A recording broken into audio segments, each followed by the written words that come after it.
کہ جو ہمارے گھروں میں بزرگ ہوتے ہیں، چاہے وہ ہمارے والدین ہوں، چاہے وہ ہمارے ساس سسر ہوں، تو وہ عموماً عمر کی اس حد میں ہوتے ہیں جہاں ان سے آپ عقل اور شعور کی توقع نہیں کر سکتے۔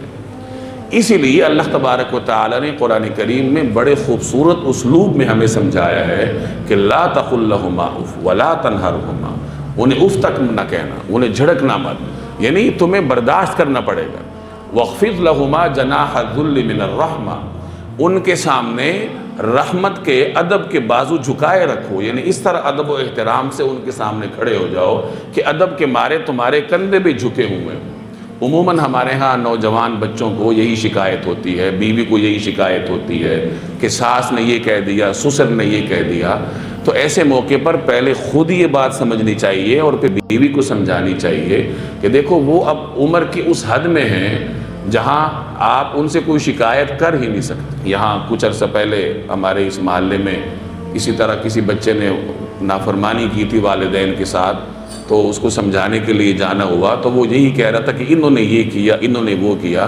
تو میں نے اس کو یہی سمجھایا کہ دیکھو وہ جو بھی کریں ان کو تم صحیح اور غلط کے پیمانے میں تول ہی نہیں سکتے۔ اللہ نے سرٹیفکیٹ دے رکھا ہے کہ وہ جو بھی کریں، تمہارا کام کیا ہے؟ صبر کرنا۔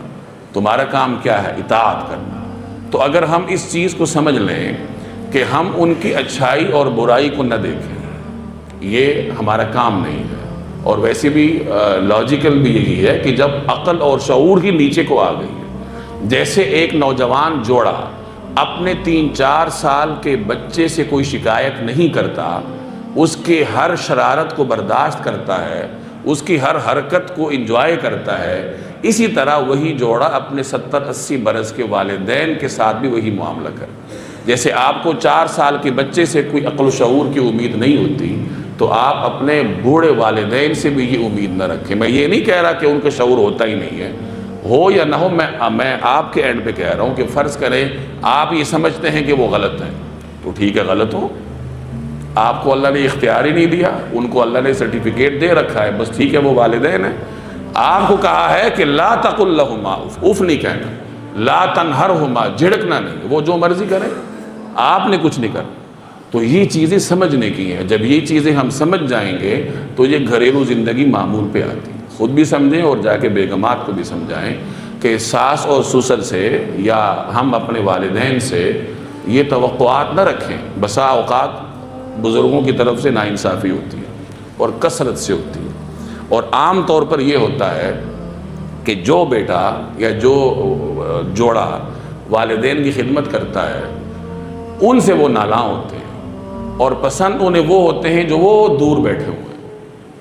ایسے موقع پہ وہ جوڑا جوش میں آتا ہے تو سوچنا چاہیے، یہ فطری چیز ہے، وہ ان سے دور ہیں تو انہیں زیادہ یاد آتے ہیں، آپ ان کے پاس ہیں تو اس نعمت کی انہیں قدر ہے یا نہیں ہے، آپ اس کو ترازو میں نہ تولیں، آپ صبر کے ساتھ کام لیں، اور پھر اس کی توقع، اس کے اجر کی توقع کس سے رکھیں؟ اللہ تبارک و تعالیٰ سے رکھیں۔ یہ گھریلو زندگی کی بہت بنیادی چیزیں ہیں، اگر ہم ان چیزوں کو سمجھ جائیں تو گھریلو زندگی بہت آسان ہو جاتی ہے۔ ابھی یہ کریم صلی اللہ علیہ وسلم کے پاس ایک والد آیا تھا نا، مشہور روایت ہے، اس نے عرض کیا میں نے فلاں بیٹے کو گفٹ ہدیہ دینا چاہتا ہوں، آپ کو اس پر گواہ بنانا چاہتا ہوں۔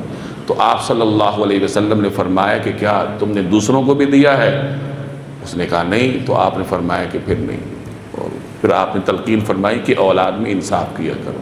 تو والدین کو یہ تلقین ہے، لیکن اگر اولاد یہ سمجھتی ہے کہ وہ نہیں کر رہے تو اولاد کو اللہ نے جج نہیں بنایا۔ اولاد کو یہی کہا گیا کہ لا تقل لہما اف، اف بھی نہیں کہنا، کوئی رد عمل نہیں دینا، بس صرف اور صرف صبر کرنا ہے اور اطاعت کرنا، بس یہی کام کرنا ہے، اور آپ سے اسی کی پوچھ ہوگی۔ باقی وہ کیا کر رہے ہیں وہ جانے اور ان کا خالق جانے۔